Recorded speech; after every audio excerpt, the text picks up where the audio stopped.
Hi everyone, this is Randy Kim from the Bun Me Chronicles podcast. So I am joined by Tranna Wintour. Tranna Wintour is a highly acclaimed bilingual comedian, singer, writer, hostess, and producer.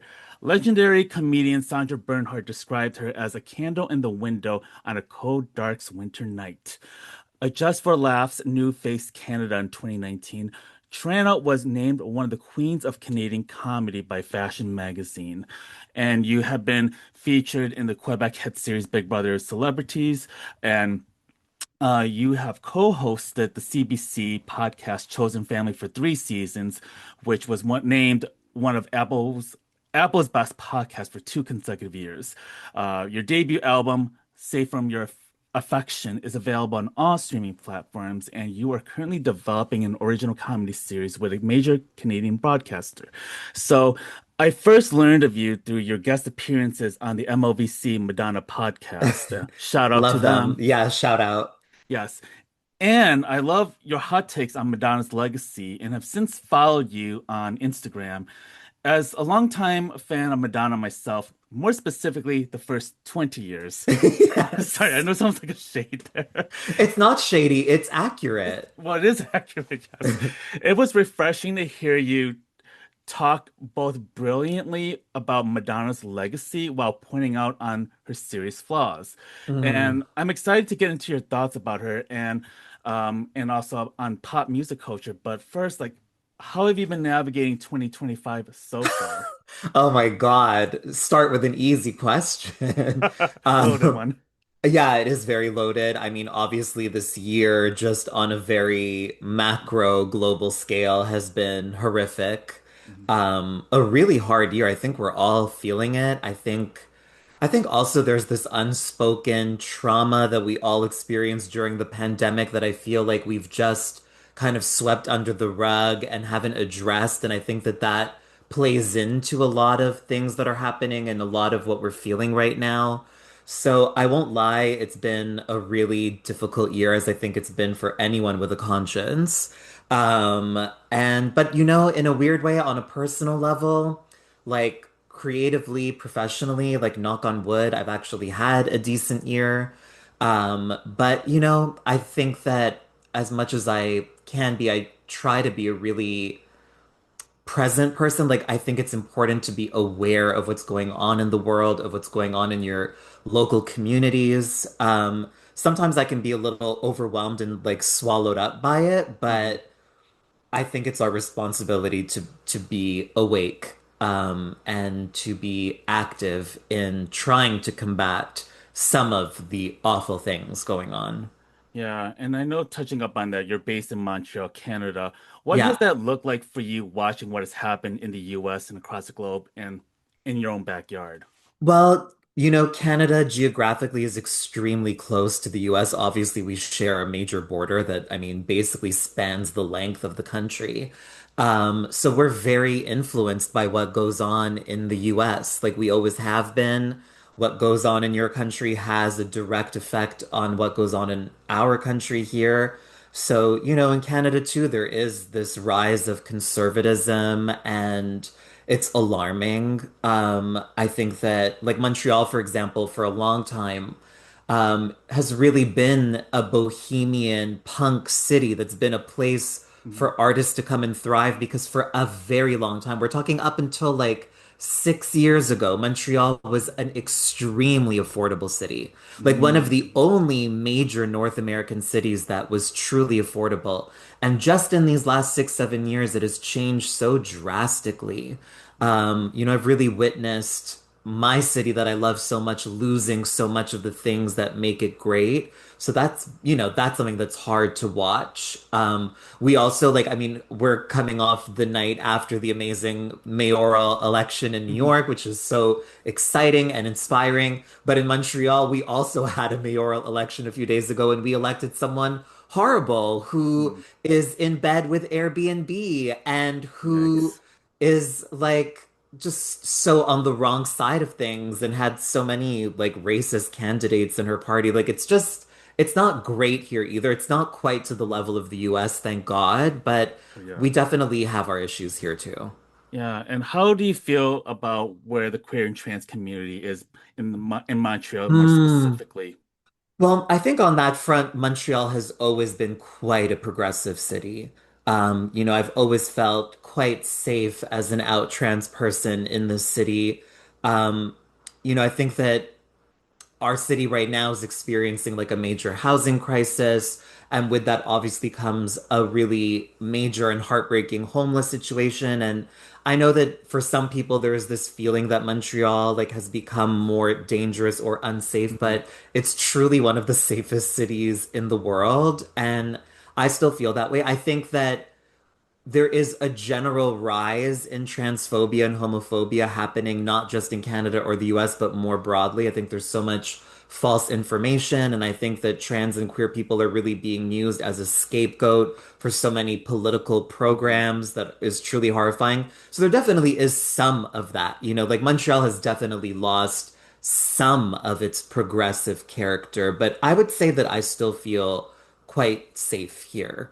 Yeah, and how do you step into your full authenticity as a trans woman when you have a public platform? What responsibility does it carry for you?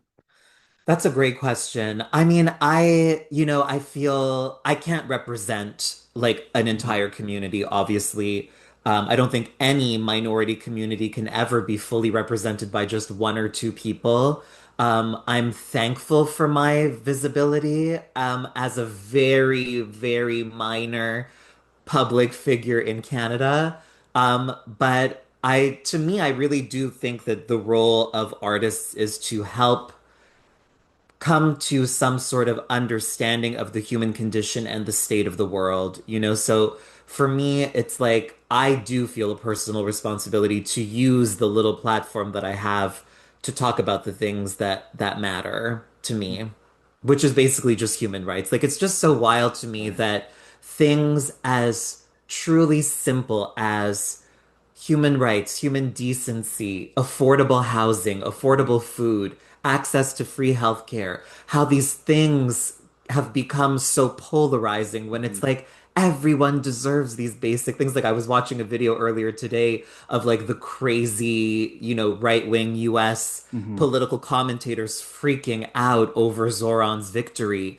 And they're talking about him like he's a demon when Mhm. literally all he wants is for New Yorkers to have affordable housing and free Mhm. transit. And they treat him like he is a demon. It's truly insane. It really is because it's like it's a weird timeline to be in. And I've told this to a lot of my friends on a daily basis because like the SNAP benefits in the US, like which actually feeds many folks that are low income are getting like cut like this month Yeah. as we speak. And a lot of the mega Republicans are like trying to like say, oh, it's the Democrats' fault. And I'm like, the goalpost, the movement of the goalpost is just like really amazes me. Like they cannot Yeah. take responsibility. That's the For thing. anything and just the complete manipulation and distortion of the truth. And I love that Zoran brought that up in his victory speech, like Cuomo and all those billionaire goons spent so much money on advertising and campaigns to manipulate and twist the truth into lies, and it didn't work, thank God. But there is that attempt on their part to always twist things. Again, even to take this man who literally, again, just wants people to be housed and have free transit and access to childcare. And they are vilifying him and acting like he represents the end of the world when they are the end of the world. They are the ones that are literally every day actively trying to make our lives so much worse by taking away those Mhm. benefits that people need, by, all the horrific ICE stuff that you and I spoke about off camera. Like, it's just this distortion of reality and their ability, and the fact that so many people fall for it when it's not even logical. Like, it doesn't Mhm. even make sense, and yet Right. so many people fall for it. It's just, yeah, we're living in a truly very bizarre timeline, very dystopian. But Yeah. again, moments like last night remind us that, like, if we can actually put aside the bullshit culture wars and just unite, because ultimately this is a class war. So if the 99% of us who are not billionaires can unite, we can really get things done. But they've done a very good job of making us so divided, which again, like Zoran proved that we can get past the division and actually work together and achieve something that is for the collective good. And I really hope that last night is a sign that we are moving in that direction because we cannot keep going the way we're going. Yeah, because I cannot tell you how many times I would have angry phone calls with like other friends of mine. I'm like, why am I still here? What I am I know, doing here in this timeline? I know, and I've been having more and more like not radical conversation with my friends, but I would say practical in the sense that yes, a lot of my conversations with my friends is sort of about letting the rage out and venting and, commiserating with each other. But I think now I'm seeing my conversations with my friends moving towards more things like what can we actually do to change things, you Yeah. know? So, like, for example, here in Canada, we don't have states, we have provinces, and each province has a leader, kind of like a governor, basically. Um, so we have one of those elections coming up next year, and it's like last night made me realize that like we have to start mobilizing now, Mhm. and I do feel actually really energized now to really participate in a concrete way because I don't think it's enough to just go on social media and share No, thoughts and tell people to go vote. Like, that's not enough. no. And I don't think anyone's minds really get changed online. But what was so impressive about Zoran's campaign is that, like, it was so grassroots and it was about canvassing and going door to door and having face to face conversations with people. And I think that that is the way forward. Yeah, and I think to your point, like, I think it also goes beyond Zoran. I also believe that this is where the direction of so many people want to head, especially for the Democratic Party, which I can go on for like another episode Yeah, on no, it's this. exactly. And it's so wild that the established Democrats hate him so much, which is proof that this party as it is right now is not for the people. But I agree with you. This is so much bigger than Zoran. The fact that his campaign and his message is literally resonating around the world Mhm. is really encouraging. And I think part of the reason why it's so powerful is because now have a concrete example that we can do this because I think before him, it felt so hopeless. It felt so much like, what can we actually do? We can't do anything, but that's not true. Mhm. And to start pivoting, what was the inspiration behind the name Tranna Wintour? Well, Anna Wintour, of course, editor-in-chief of Vogue magazine, for anyone who doesn't know. And it's kind of funny because I feel like it's a name that I didn't even get to choose. So, long story short, like, I guess like we're talking a good 14, almost 15 years ago at this point, when I was really starting to come to an understanding of like my trans identity. It was at the same time that I was also really stepping into my identity as a performer and as an artist. And those two things were sort of happening at the same time. And one Halloween, I dressed up as Anna Wintour. And that year, my friend dressed up as what we were calling a trans version of Justin Bieber. Oh And this is when wow. he had just come out. So, like, my friend from like the waist up was dressed like Justin Bieber in the baby music video, but from waist down, she was wearing like fishnets and heels. And that whole night, we all just kept referring to her as Trans Bieber. And then I was just kind of like, well, if you're Trans Bieber, then I'm Tranna Wintour. And the name just stuck. Mhm. And, to be honest, in hindsight, I don't know if that's the name that I would have or should have chosen for myself because it really sounds like a drag name. And I think that sometimes that confuses people into thinking that I'm a Mm, drag queen when I'm trans. And like sometimes that can be frustrating. But at mhm. the same time, like the name always gets me a lot of attention. So Yeah. at the same time, I can't complain too much. Absolutely. And also, I wonder about your thoughts on Anna Wintour's legacy. I mean, I know Oh, that she's been a controversial figure, and oh I know that's a whole yeah. nother deep dive there, Yeah. but yeah. That's a great question. I think like as someone who's so deeply pop culture obsessed, my relationship to pop culture has really changed a lot over the years, as I believe it should for most people. When you're a kid or a teen or even a young adult, I think there is a sort of like idolatry. Like there's an idolizing of your favorites and they can do no wrong. Mhm. But hopefully, as you grow up, you realize that no one's perfect and everyone is flawed, and Anna Wintour definitely is. I have a lot of mixed feelings about her. There's a part of me that really admires what a powerful woman she is and what she's built for herself. There's a part of me that's really impressed by that. I love her personality. I love that she scares people.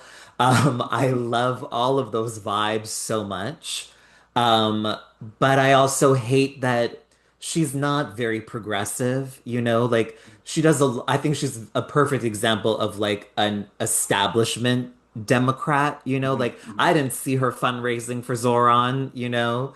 I think that I would love to see her become more progressive, but that's just not who she is, you know, like, and I don't relate to that part of her, that is definitely like conservative as much as she likes to think that she's a liberal. Like so many people Mhm. of her age demographic, you know, that like to think that they are liberal thinking people, but in reality actually have quite conservative values and, you know, are really kind of just in things for themselves and their fellow millionaires and billionaires. I do not think she's someone who has given back a whole lot. Mhm.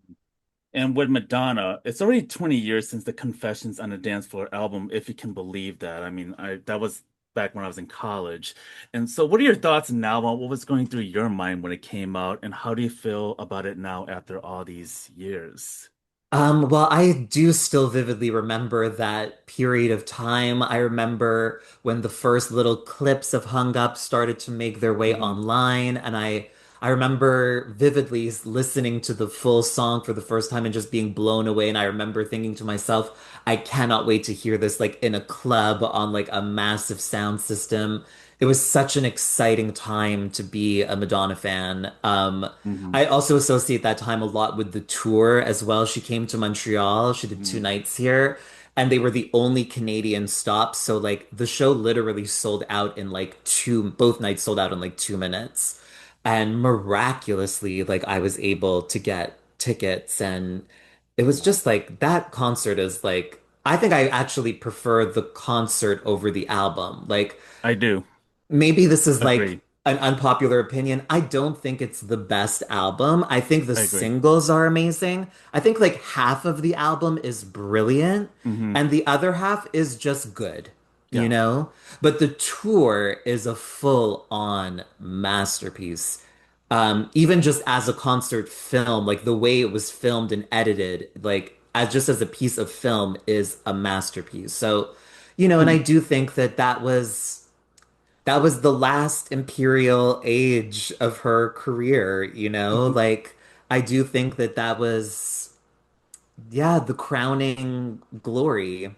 And I wish that it yeah. could have continued. And I think that there was a way for it to continue, but I think she lost a lot of her confidence after her divorce with Guy Ritchie. I really do identify that as Mm. being something that really changed the direction of her life so dramatically.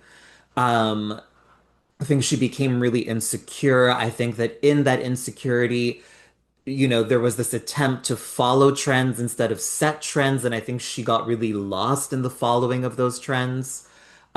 There's an amazing French artist named Mylène Farmer, Mm. who's massive in France, and other like French-speaking places in the world, and she's often compared to Madonna, like every, you know, female pop star with longevity, but she started in the 80s around the same time as Madonna and like, you know, explored a lot of similar themes in her work. But she's someone who really managed to maintain her artistic vision and Mhm. integrity. And even just like 2 years ago, she released like one of the best albums of her career. Like, to me, I don't understand how Madonna has not released a truly great album in like 20 years. That's Mhm. crazy to me. It really is. And Especially because from 1983, like from the yes. debut to Confessions, Hmm. every single one of those albums is amazing. Yeah, it's a landmark. And it's like there were times when a Madonna album or single comes out and it becomes like a huge conversation on the water on the water cooler. Yes. And it's like I used to remember being so excited when a Madonna album comes out. I would go home from school, like, or from college, and I would just grab an album and play it, and just it feels like such a revelation each time. Yes. And yes, you are right. I do believe that the Confessions tour is actually better than the album itself because I saw it twice in Chicago, and I was just so blown away. Like everything about it was like I remember the gym bars were like up Yes. high and it came down, for jump, and it was like magnificent. I Yeah, it really felt, was. especially Erotica, You Thrill Me. That was Oh my that. God, incredible. Yeah, Incredible. that has had me in a chokehold for the last 20 years already. Yeah. So. As well, yeah, I would say especially the first act with all the horses Mhm. and the Yes. equestrian theme. Like also just the intro, like the video and then the disco ball descending and the way it opens Mhm. up and everyone loses their mind. Like it's so magical. She was really at Mhm. the height of her Mhm. powers. Yeah, she should have at least swapped out La Isla Bonita for everybody because she was supposed to do everybody, but she No, scrapped I that. really love that version of La Isla Bonita, I Really? have to say. And what I love about it is that like, and you can see this especially like Mhm. in the concert film, like she looks so happy. Oh yeah. Like when she's dancing around to La Isla Bonita, like she has this giant smile on her face that we've not really seen a lot in these 40 years, Hmm. like she's not the happiest person in the No, world. no. Especially towards her fans, like in concert. Oh, I I mean, know. she It's has so no. funny. I always joke with my friends that like when you compare her to other pop stars like Kylie or Lady Gaga, who are literally like on their knees thanking their fans, you have Madonna almost like spitting on her fans and being like, you guys suck. Which is funny. And like part of the reason that we love her is the sort of brat side of Hmm. her. Exactly. And what's kind of interesting is after the Guy Ritchie marriage, I think her career really did start to unravel, obviously around that time, because Hmm. when she started working with Timberlake, Boo, Boo, and yeah. Timbaland and Pharrell. But then when Lady Gaga came out around that time, something told me that she felt very threatened by it. I know a Yeah. lot of Madonna fans are gonna like come after me for saying this, but Lady Gaga was different than Britney Spears. Yes. And because Britney Spears, it felt like Madonna can really have her at the palm of her hands. And Exactly. I felt like she could like, okay, at least I know that Britney's not a threat to me because Britney will worship me. But with Lady Exactly. Gaga, it's like, yeah, I respect you, but you're not the only one. Because I always felt that, and I would tell this to people, Lady Gaga is more out to John. I don't understand Yes. it. I Piano, completely agree. wardrobe, and her being very sophisticated and not the controversial acts that Madonna would put on. So it felt like Madonna did not know what to do with Lady Gaga. So I felt like she was trying Yeah. so hard to um, I agree with nip you, at but it. I think Madonna was already in a fragile Mhm. place when Lady Gaga came onto the scene because obviously we know, especially 20 years ago, Mhm. that, the pop music world is extremely ageist. Mhm. It's so rare that any woman over 40 has had a number one hit. I think you can literally count it Mhm. still to this day on one hand, the number of women over 40 who Right. had a number one hit. And so I think Madonna was feeling all of those things. I think she was feeling the insecurity that came with the devastation of that divorce. And then you have this juggernaut of an artist, Lady Gaga, that comes out and dominates the pop culture scene in a way that not even Britney had, Mhm. in a way that no one had before, or I mean, or since Madonna. Like Lady Gaga was the only one who was able to sort of create the level of spectacle and frenzy that Madonna and Michael Jackson and Janet did in Mhm. their days. So yes, I agree with you. I think she was shaken by that. And I Yeah. think that she didn't know how to find or maintain her place in the pop world. Ironically, I think the answer was actually very simple. I think Madonna just needed to stay true to herself as an artist instead Mhm. of trying to make music that sounded like the things that were on the radio because she never did that. Right. And You what know, she also, always followed her own artistic curiosity, and she would always seek out underground producers, and she was always so ahead of the curve because she was doing the things that she was responding to authentically. yeah, and also I think it's interesting to point out that in many of her tours, recent tours, except Celebration, she would always avoid doing a lot of major hits. Maybe she'll give you a sprinkle of it. Yes. And I always felt that it was also ruining her own legacy with her own longtime fans because they're like, look, I grew up to this music. I don't want to hear the new stuff. I'm not connecting with it, you know? Yeah, I So, know. and that was frustrating. I think the most frustrating tour for me had to be the Madame X tour. For a number of reasons. Because yes, I like the fact that I was in a theater. I like the fact that I almost got a chance to fist bump Madonna when she came by me, but I got my hand knocked out by a security guard. I Um, held her hand on the MDNA tour. Oh gosh, I'm so jealous. But like, but that is so wild. But yeah, at that tour, it was like she didn't get on stage until nearly midnight, and Yeah, I I know. was She so has, tired. Yeah, and I was so tired throughout the show because I was like, the songs were not matching the energy. It's like, look, just put it in the morning time. Just be brave and put it at 9 a.m. because at least I'd go. But this is but that was so frustrating for me as a fan yeah. because I was like, I think artistically it looked great, but to be up at like 1 a.m. hearing her do Portuguese covers is not ideal for me, you know? I do agree with you. Like I didn't that's the only tour since the first tour that I ever saw was Reinvention. That was my first time seeing Madonna when I was like just finishing high school. Mhm. Um and it was such a dream come true. And Same. since Reinvention, I've seen every show at least twice. But Madam X is the only one I didn't see live because I was not crazy about the album Hmm. and she didn't come to Canada and I just couldn't justify spending all that money to hear an album that I didn't even really like. Hmm. And I watched the concert film and I liked it, but I didn't love it, you know, and I Hmm. thought some of it was really actually quite cringe. Yeah. Like there's a lot of white savior stuff going on in that Yeah. show that I found really almost comical, honestly. Right. But What was there's a that one little song? What was that one song that I Batuka yeah, what and yeah, also Killers Who Are yes, Partying, Killers Who Are Partying. That which song is my was most so hated Madonna song of all time. same. It's Same. awful. It's ridiculous. And also, the reason that it's so ridiculous is that she doesn't actually do that much for the world. She loves to project this image of herself as a freedom fighter and a rebel heart, and has this song, Killers Who Are Partying, where she's literally saying that she will defend all these marginalized communities, and she never does. No. So that's what also adds to the ridiculousness. If she was actually doing something, I mean, I know she has the Raising Malawi Foundation, and that's great, although I've heard different things, you Yeah. know?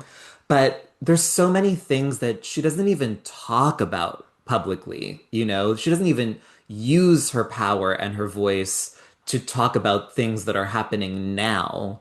So Hmm. like she's always been a bit of a hypocrite, I think. Yeah, because I feel like the worst thing that's happened to her legacy is social media. It Her is the worst Instagram. thing. And Mylène Farmer, the French artist that I was telling you about, Mhm. she doesn't even have a website. Wow. Like, she never got on social media. And in between albums, she literally disappears. Wow. But but it does not affect her popularity because every time she comes out with a new album, the fans go crazy. She's still having massive hit albums. She literally just did a stadium tour like two Wow. years ago, sold Unreal. out, you know? And it's like, that's what I wanted for Madonna. I wanted Madonna to just, you know, continue with her artistic vision and just remain true to that. But I think I think that for those first 25 years that we talk about so Mhm. lovingly, I think that she did manage to navigate the artistry and the fame and the celebrity side of things. But it's like after 2008, it just became all about the celebrity side of things and the Mhm. fame and maintaining the fame, and the art suffered. Whereas before, the art never suffered, you know, because of her unrelenting desire to be constantly in the spotlight.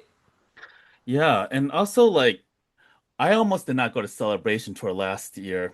I think it was because Amy Schumer came out as one of the judges I in the know, which show, is and awful. that was horrible. And for those that don't know, she's a Zionist. She's a very well-known Yes. Zionist, and Madonna has had a lot of very both sidisms Yes, big with it. time. And I think that's where I struggle as a fan. And this is kind of where I'm starting to struggle right now with music celebrity pop culture more specifically. Like I have been longtime fans of like, Janet, Hmm. Mariah, Coldplay, System of a Down, all these different artists, and Yeah, all of them have done problematic things. Janet Jackson, like, did not think Kamala Harris was I black. know. And I that was know. so Janet heartbreaking. That was so Janet is heartbreaking. problematic in her own way for sure. Yes, Um, that was heartbreaking. I do have a hard time with it too. I think I do think that a lot of Madonna's Zionistic tendencies are due to the people she surrounds herself with. I Yes. don't think that that comes from her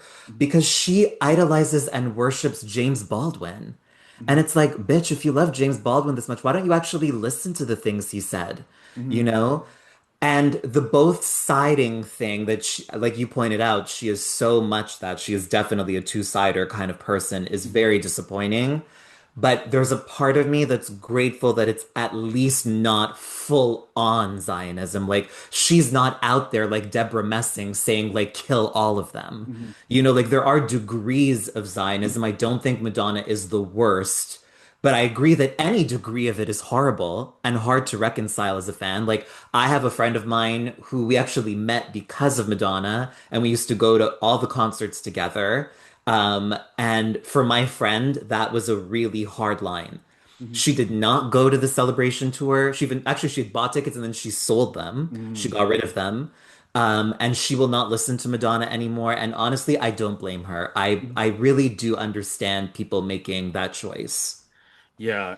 And it's also interesting because like this year I've been to a couple of concerts, spent a lot of good money. I spent it on Beyonce's Cowboy Carter tour, Coldplay, one of them's Coldplay's tour, stadium tour, and then System of a Down, Oasis, and Grace Jones, Janelle Yeah. Monáe. Oh, Like, You saw Grace Jones yes, this I did. year? I actually got to touch her hand. She shook my Okay, hand. that's amazing. I'd rather Okay, touch Grace Jones's hand than yes. Madonna's hand. I agree. I agree. I mean, Grace Jones, I was like hysterical.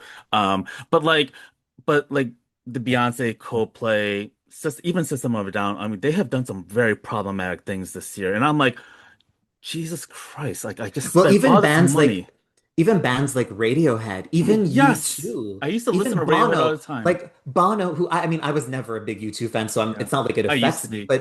but Bono used to be regarded as this like leader in Mhm. terms of like human rights and political activism, and he's a fucking Zionist. Like it's crazy, but he's also managed by Guy Oh, Oseary. Siri. Yes. And Hmm. he is evil, I truly believe. Oh, yes. And I think that he, manipulates a lot of people, including the acts that he manages, Hmm. manipulates them into getting on board with this horrific agenda. But I do think that there's still a part of Madonna that can actually see what's happening for what it is. Yeah. But she is not doing nearly enough. Um, but yeah, I think that you're saying that all of these artists that you love have done problematic things over the Mm. last couple of years. I think we all relate to that. Mhm. Sometimes also silence can be very disappointing. Yeah. Like when I look at someone who I love, like Cher, and Hmm. Cher has always been so outspoken politically and Hmm. hasn't said a word. You know what I mean? Like, Yeah. where are you, bitch? And it is very disappointing. But I think that it speaks to this bigger thing of celebrities are not leaders. No. And these are not people that we should be admiring or even emulating in terms of politics or anything like that. They are entertainers Mhm. and we can be entertained by them, but these are not great people. These are people who live for themselves. The vast majority of them are egomaniacs. Hmm. They only care about their own lives and their own pockets. And these are not most of them are not people to be admired. We can have fun with them and we can Hmm. be entertained by them, but they are not our leaders. Hmm. Yeah. And also speaking of We which, would like them to be, we would yeah, like to think that the money that true, we put in, to these yeah. artists. But I think that there is a big difference between a true artist and a corporate entity. And Mhm. sometimes there's some overlap, you know what I mean? And Madonna's someone I think who's had a lot of overlap. Mhm. But at the end of the day, she's a corporate entity. Taylor Mhm. Swift is the most perfect example of Yeah. that, Like, I mean, there is artistry in the sense that, like, she's writing stuff, but it's not groundbreaking, it's not meaningful. Mhm. And she does not use her massive platform for any kind of collective good whatsoever. Mm. Yeah. Like So it's when we like, look, go ahead, enjoy those songs, but don't pretend that she's something that she's not. Like, it kind of drives me crazy when people act like she's some sort of Savior, yes. savior. Like, no, she's just an entertainer, and that's fine. Yeah. But just call it what it is. Exactly. I mean, you're a 36-year-old woman acting like a white girl, writing teenage songs Yeah, that you profited off very well. Good for you for doing that. But it's also funny because she's the same age as Adele. She's only 3 years younger than Lady Gaga. I mean, both of them are immensely more talented, in my humble oh, opinion. absolutely. Did you And see Mayhem? Did you see the Mayhem tour? no, because she didn't Oh, come to Montreal, but I'm oh, going in the spring. it was amazing. It But was even Lady breathtaking. Gaga, I have to admit, I'm like Yes. disappointed by, Yeah. Like I'm excited to see the show. She is an amazing talent. And again, we can be entertained by these people, but like, when she first came out, I was so obsessed with her. Hmm. And in some ways, like without sounding over dramatic, like she did kind of change my life, honestly. Hmm. Just in terms of like giving me the strength to just genuinely be myself. And I'll sort of always be grateful to her for that. But like, in these last couple of years, she doesn't really say anything that Hmm. matters. Like she's up in her tower like the rest of them. Hmm. Yeah. And what were your thoughts on Mariah Carey's new Christmas commercial with Sephora? Oh God. I mean, like, it's so funny because like for the last 3, 4 years now, we always get her like November 1st Yes. video announcing the holiday season, which is such bullshit. And I still remember, and the footage exists, it is out there, you can find it. Before this became such a thing with social media, um, like we're talking maybe 10 years ago, when people would ask Mariah about Christmas, even she herself would say she never listens to Christmas music before December 1st, and who the hell wants to listen to Christmas music before December 1st? Not me. Um, but I think with Mariah's just like, and I understand it, she's making a ton of money off of this song every single year. It's crazy how much money she makes from this Christmas side of her business. It's almost the entire business at this point, to be honest. But I think it has tarnished her legacy because I think that Mariah is a genuinely genius songwriter. And it's so overshadowed by all the tacky Christmas crap. Yeah, and also I think what she did with that commercial, it's like it came at a horrible time when Sephora was kind of making fun of uh the general public about like, oh yeah, we're going on boycott. The elves are going on boycott. And what that relate to is that people are losing their benefits, like the SNAP benefits, and people are going hungry Yeah. and things are getting super expensive right Yeah. now. So it's like bad It's very timing. tone deaf. It's It very is. tone deaf. It But you know is. what? It's very Marie Again, Antoinette, let them eat cake. yes, but it's not just Mariah. That Yeah. Marie Antoinette vibe that you're talking about is so across the board right now. Yeah. Like, people are so tone deaf. Hmm. Like, even like yesterday or 2 days ago, like J-Lo has a new corporate endorsement. She's like working for this diamond company now. I'm like, Go bitch, away, let's go J-Lo. away. She does not know Like, how to go away. She just doubles down when we she don't just want her. doubles down. But like, do these people seriously need to be making more money? Like, Right. come on, you guys. Like, do something radical, do something important, do something meaningful.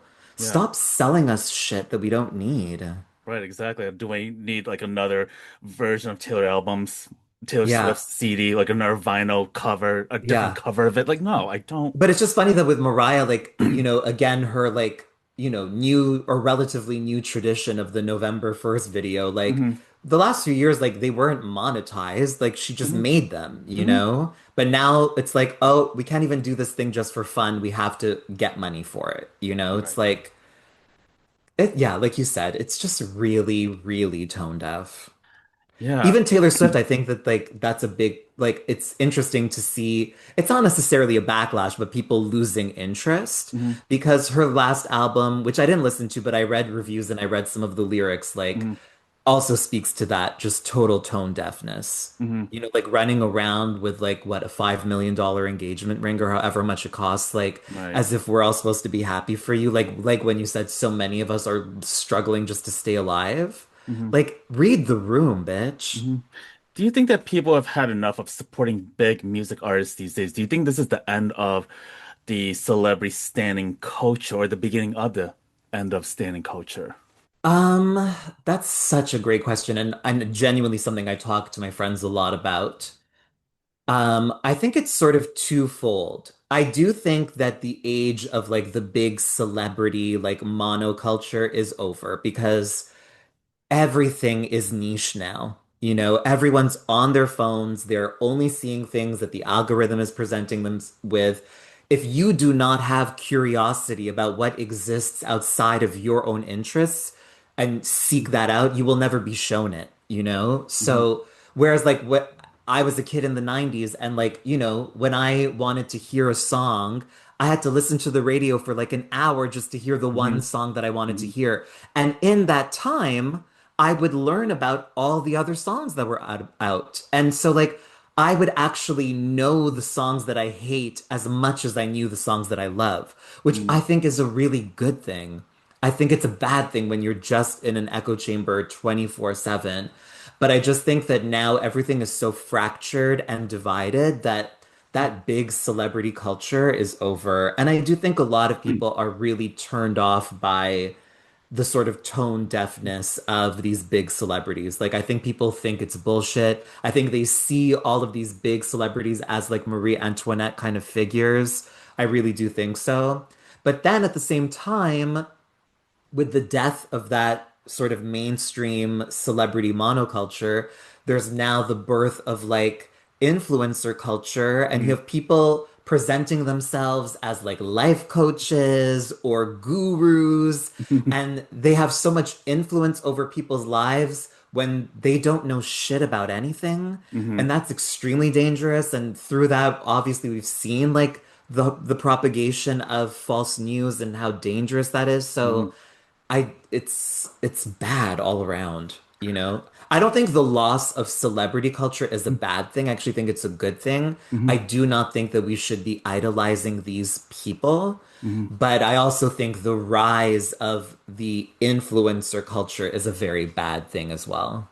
Yeah. In what ways do you have you channeled your energy from these big artists? Like for me, I'm looking to invest more in the indie artists or like just Hmm. or spend more time touching grass these days. And Yes, honestly. like honestly, like after I have spent a lot of money the last 3 years on concerts. And I mean Yeah. anybody I've that spent knows so much money on concerts and like CDs and records in my merch. life, merch. I don't even want to know how much money I've spent over the last 20 years. I don't even want to. I don't even It's want to sick of me. know. It's sick. Um, but I really do love pop culture, you Mhm. know, and my taste in music, I hate to admit it, does skew very mainstream. Like I like Mhm. mainstream pop, you Mhm. know. But to be honest, like I kind of listen to the same artists that I've been listening to since I was 12, you know? Yeah. Like every now and then there is a new artist that comes around that I really like. Like for example, I really love Addison Rae's Mhm. album. Mhm. And I never thought that I would ever love like an album from someone like her. Yeah. And like, you know, I've heard that she has like an IDF soldier boyfriend, and that really turns me off. And like, you know, there was even a part of me because I love the album so much that like I wanted to like go get the vinyl. But I'm like, why? There's no need to support this bitch financially. I'm like, I can just listen to the songs and that's fine. So I think that for me, it's more like it's not necessarily that the music that I'm listening to is changing. It's more just that like my attitude towards it is changing. Mhm. And I don't want to give these bitches my money anymore. You know, even with Madonna, like on the celebration tour, I almost didn't go.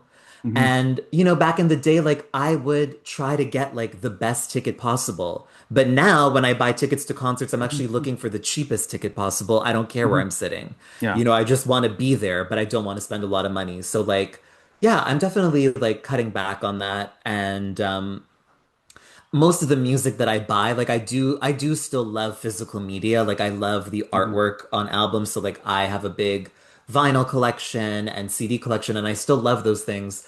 But I would say that like 90% of the stuff that I buy is from like used record Hmm. stores. So like it's more going to my local businesses. It's not that money's not going to them, you know? Hmm. They don't need my money anymore. Yeah, and I think, and I also know that Beyonce does not need my money anymore Absolutely because not. the merch, I have like lost so much on the merch because that is It's where it so killed me. expensive. It is Yeah. $100 for a program, mind you, for Yeah, no, Renaissance. it's That's crazy. It makes no sense. And also, like, that reminds me of like, because, sometimes I'll make little Instagram videos that talk about some of the things that you and I are talking about right now. And fans can get really defensive hmm. about their favorite artists. Like, they cannot Yep. handle criticism of their favorite artist, which is Yep. really embarrassing for them. Yes. Um, but like, in my mind, I'm always like, these billionaires do not need your help. Like they are not struggling. And even if some random bitch in Montreal hates Taylor Swift, she's not hurting for it. Trust me. No. And they She don't doesn't know need you to you. defend. They don't know you. And no billionaire needs your defense. No, Like, they don't. please get real. Yeah. Like And when I I, was a kid and someone would say something bad about Madonna, I would kind of take it personally because yeah. I was a kid and I wrapped up so much of my identity in my fandom. But like, Hmm. I was a kid. Yes. Like I'm thankful that like I've been able to make a life for myself that is not exclusively about being someone's fan. Hmm. Mm. Yeah, and I think for next year, I'm kind of like thinking there's not really many concerts I want to go to anymore. Like, I feel like I've already done my Yeah. damage. And it's like, okay, what? I need to like start focusing and shifting other things, Yeah. and what I feel is important. I think the only concert I would really want to go to, rumor has it, I hope it stays, I hope it's true, it would be Sade. I would literally break my Oh, well, wallet for that would her. be really worth seeing. I would go to that Yeah. too because I Yeah. think that if you get a chance to see the legends, you have to go. Yes, I Like I agree. had a chance, like George Michael came to Montreal in Oh my gosh. 2006 on his like greatest hits tour. Mm, But I didn't know that would be his last tour, and I wow. was more of a casual fan, so I didn't go. But Hmm. like, I think that even if you're not the biggest fan, when it comes to the legends, Hmm. you have to go. Mm.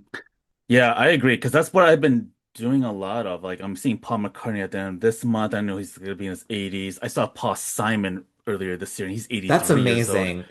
And Yeah, yeah, you have to see yeah, them. yeah. It's kind of wild, but for me it's kind of like it's my old childhood soundtrack that I'm trying to Yeah. like understand like this is the last time I'll probably ever see them and Yeah. this is their way of sunsetting from this Honestly, world. concerts are truly my biggest joy. Like, Same. I love going to a concert, especially of an artist who means something to me.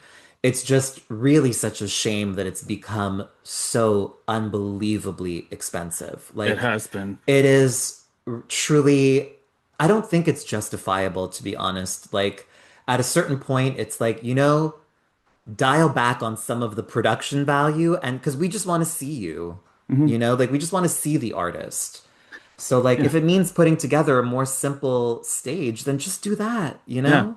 And Mariah Carey, just do meet and greets instead of touring because I don't Yeah, think she oh, I it's sad. it's kind of hard to watch her It's just hard to watch it because I'm really also like, is. why is she doing this to herself? Like, I she has know. enough money that she does not need to be performing if she's not well enough to be performing. Yeah. And I'm like, just stick Like, to to the me, meet that's and the whole greets. to me, that would be like the best part of being rich is that like you don't have to work as much. Right. Right.